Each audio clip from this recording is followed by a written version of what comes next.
कहत कबीर सुनो भाई साधो, कहत कबीर सुनो भाई साधो, अरे कहत कबीर सुनो भाई साधो, कहत कबीर सुनो भाई साधो। साहब मिले सबूरी में, अरे साहब मिले सबूरी में, मन लागो यार फकीरी में। What is moksha? Moksha means liberation.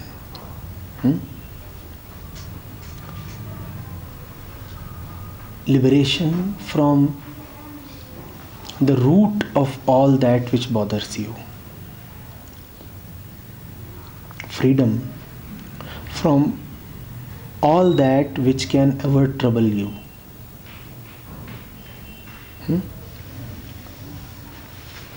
When the mind says it wants freedom, it only wants freedom from the objects that it considers troublesome. No, that will always be partial freedom, because the mind lives in parts. The mind will say, this is the entire universe, and this part of the universe does not bother me, and this part of the universe bothers me. So the mind will always seek only partial freedom from the world. Even as the mind will say that this and that need to go away, with equal intensity it will say that and that too as well need to stay.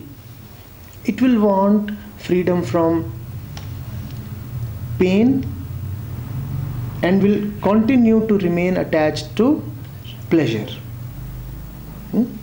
Such is the nature of mind. It sees only one side of the coin ever.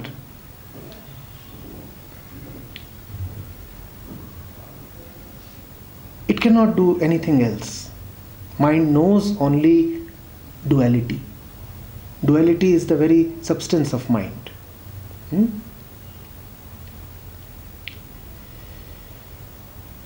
Comes then a different dimension of mind. A wise man.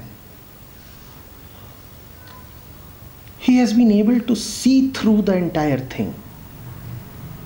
He is not obsessed with only one side of the coin. He says, yes, of course, I too want freedom from suffering, but I see that if I remove one part, then I have actually removed nothing. Because nobody can remove just one side of the coin.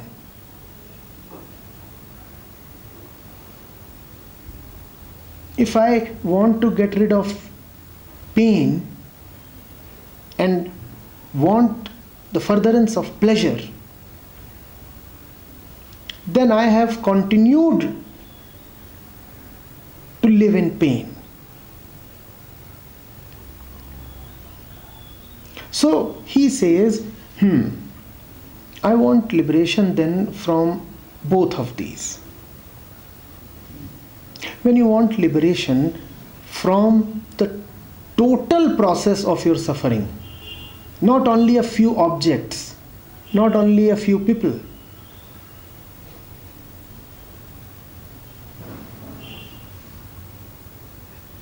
then that is called mumukshatu, an intense desire for liberation. Liberation total and honest, not just circumstantial, temporary, partial freedom.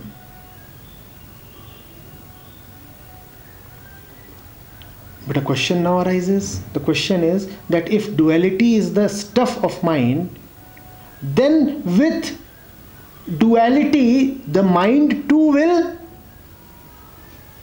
disappear.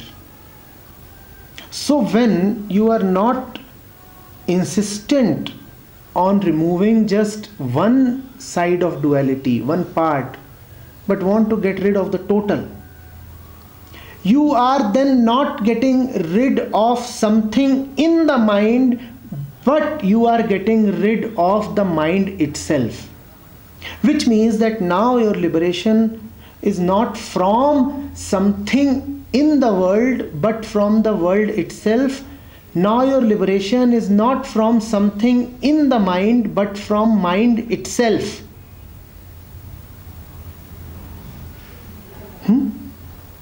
But who are you who is seeking liberation? You are the mind. So, if you are being liberated from the mind itself, then you are being liberated from yourself. But what is this word called limitation or liberation? What is this word liberation? Where does it come from? This word too comes from the mind, because when the mind is talking of liberation, it is the mind talking, and hence it is talking of an image of liberation. So now when you are free from the mind, you are also free from the word liberation and freedom. So in moksha, in this total absolute perfect liberation, firstly you are free from both sides of duality. You are then free from the total mind, which means you are free from the totality of yourself, which also means that now you are free from liberation itself. The liberated one is free of the word liberation, and the liberated one is also free from the demand for freedom. The liberated one is liberated of liberation itself. He has no more demand, no more need for liberation left. He does not consider liberation. He does not think of liberation. Liberation is a non-issue for him. To be free is to be so absolutely free that you are free of freedom as well. Are you getting this? Which means that you are not free of something now, you are just free. Because whenever you say that you are free of something, you are still talking in the language of mind. You are still considering an object. When you are free of the mind as well, then you never say I am free of something. You are just free. Just free. And because you are now free of the concept of freedom as well, so you do not even bother to assert that you are free. You do not say I am free. Now you just say I am. Silence. Silence. And that is the final freedom. In that final freedom, freedom has no meaning at all. You will not even say that you are free. You have no business going around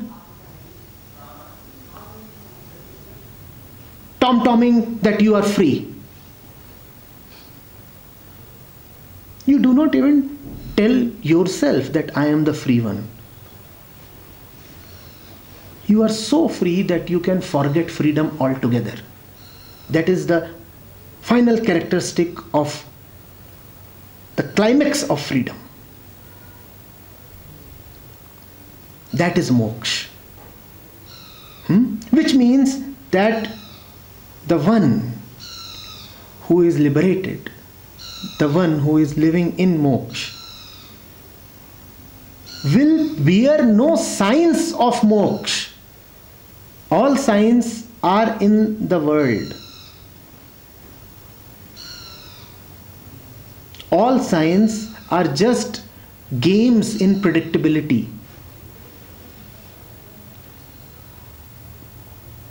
The liberated one hence cannot be known. You cannot read him. You cannot predict or detect him.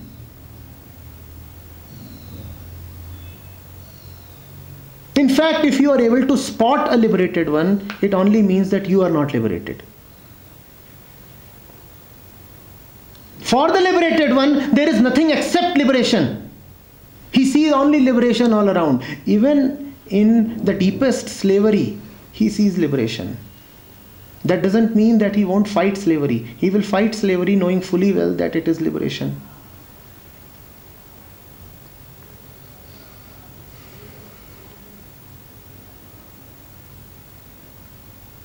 Are you getting this? So don't be search for a jnani, a realized one, a liberated one, the Jivan Mukt, the Videha Mukt, the one who has attained moksha. Whenever you will search for them, you will search for a certain image. And the trouble is, sometimes you will get someone who tallies with your image. And that is the greatest disaster that can happen. Then you will worship him as the great prophet or the guru or whatever. Now all that unfortunate fellow has done is that he has conformed to your images. Sometimes not even deliberately. Your image is that the realized one has 5 eyes. And the beggar was walking around with 5 eyes, and you caught hold of him and you took him to a temple and established him there. What has he done?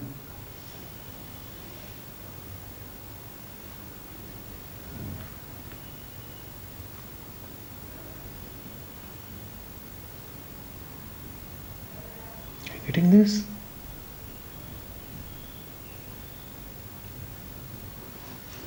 So please, means the line of events, please repeat. First step means if there is, mind is made up of duality. If one aspect I am not feeling good, I will wish to be liberated from that aspect. Yes. Then? And when you wish to be liberated only from one aspect, you are not liberated at all. What can at most happen is that you turn your face towards the other aspect. You suppress one aspect, or temporarily one aspect gets hidden in time, only to resurface again, only to appear again. Then you leave whole coin, because so if your commitment to freedom is more intense, then you leave the whole thing. When you leave the whole thing, you have left mind as well. When you left mind as well, you have left yourself as well, because you take yourself to be the mind. When you have left yourself as well, then where is the question of liberation? Because you are the one who are searching for liberation. You are the one who gives meaning to words like liberation. So the liberated one has no use for liberation. The liberated one, even in his bondage, remains liberated. Which means you cannot find him through any tricks, methods, images. You cannot detect him through his picture, through signs, through characteristics. Which means any search for an enlightened master is a foolish search. I'm not getting this sentence. How will you know that somebody is enlightened? You look for an enlightened one only when you feel that you are not enlightened, right? Is that not so? We say, I am not enlightened and I am looking for an enlightened teacher. Now, if I am not enlightened, can I know who is enlightened? But I will try to know. How will I try to know? through my mind. Through images. Through rules of thumb. If somebody is enlightened, he must not get angry. I will try to use these kinds of tricks. If somebody is enlightened, he must always be smiling. These kinds of things I will. If somebody is enlightened, then he must walk upon air. Mankind as often does all these things. In fact, there are scriptures that say that when the next enlightened one will come, then such and such things will happen. Don't you know all that? Have you not read of all that? When the next enlightened one will come, then the birds will automatically start singing.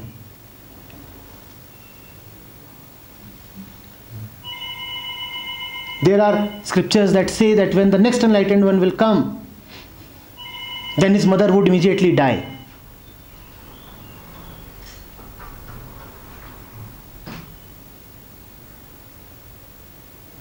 And by these things, you look for an enlightened one.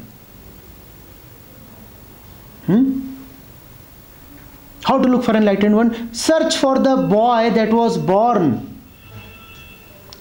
at such and such place, in such and such hour. Look for that one. Go and pick him up. He will be our next great guru. And this is the way you pick up your gurus.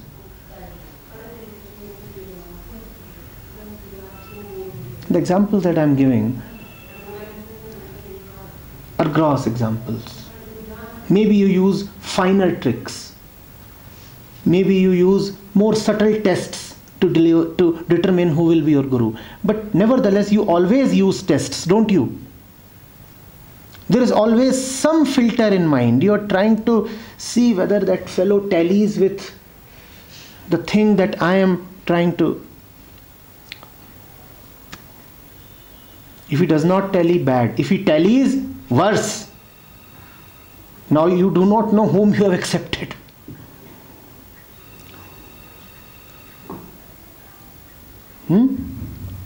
Instead of looking for an enlightened this or that, just see what is happening within you, in you, around you.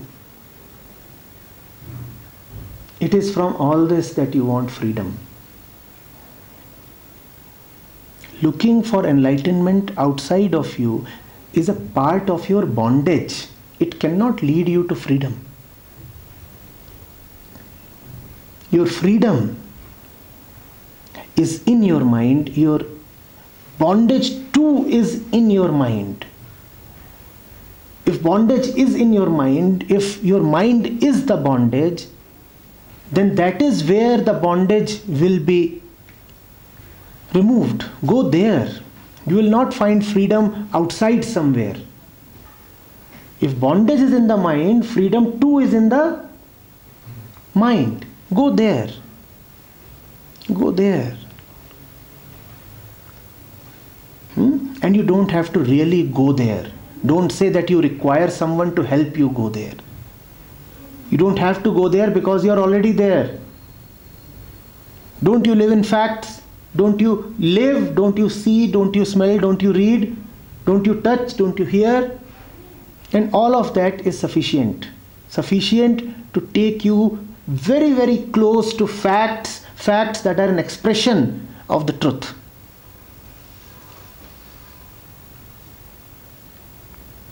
Yes?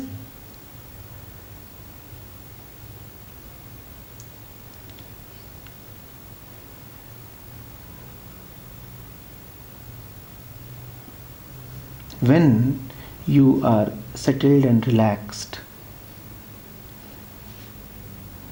when you are that which can be loosely called as enlightened,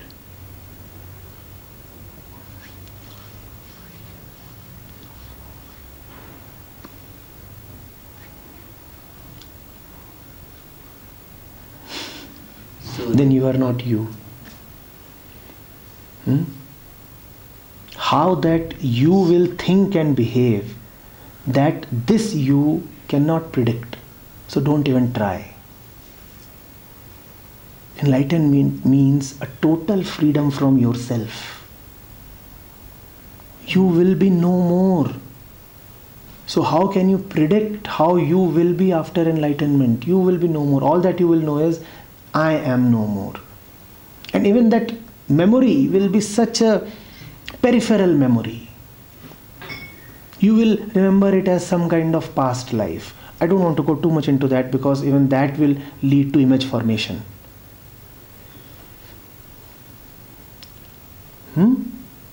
All that I just want to assert is that you being that which you are, don't try to speculate how it will be after enlightenment. Only the restless mind speculates all this. And in enlightenment, you have freedom from everything, including restlessness. So there is no speculation there. As long as you are speculating, you will just keep speculating. Stop this. Yes?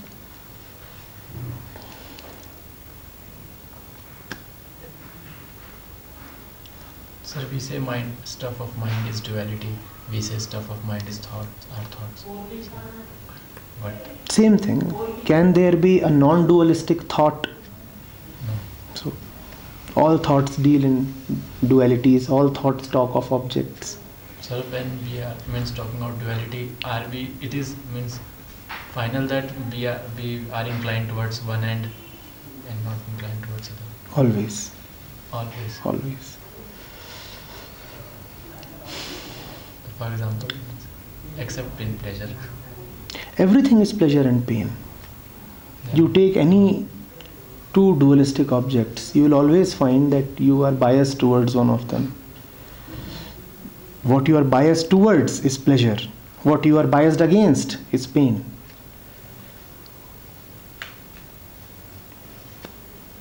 So the concept of the enlightenment in Buddhism and the moksha, is it same? Of course.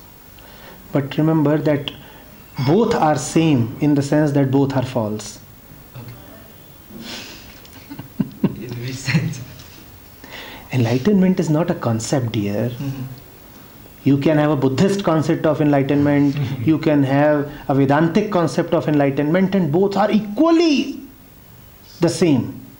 Equally the same in the sense that both are false.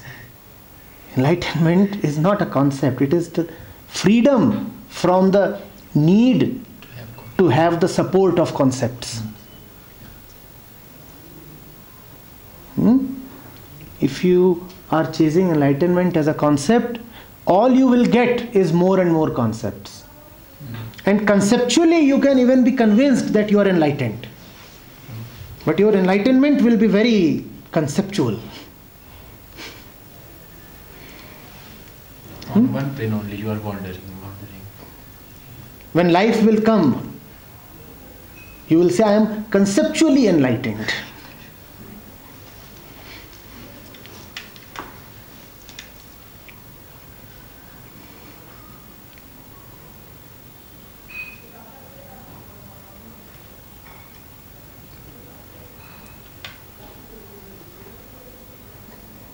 The final point in enlightenment is that you forget all about enlightenment. Why don't you go directly there? Why don't you just drop this search for fulfillment? That is enlightenment.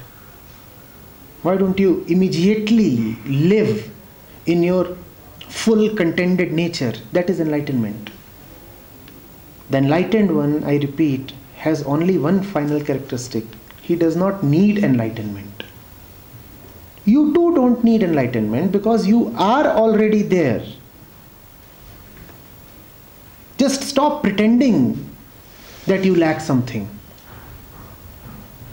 Just stop believing that you are inferior or limited or hollow.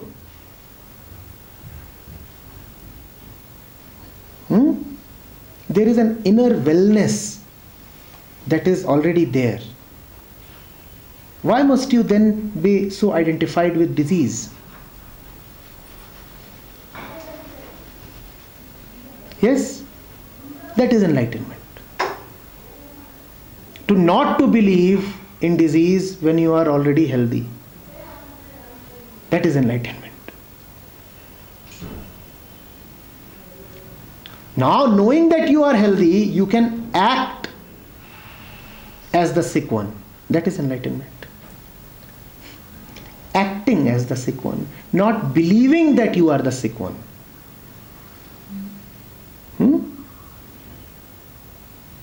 Yes?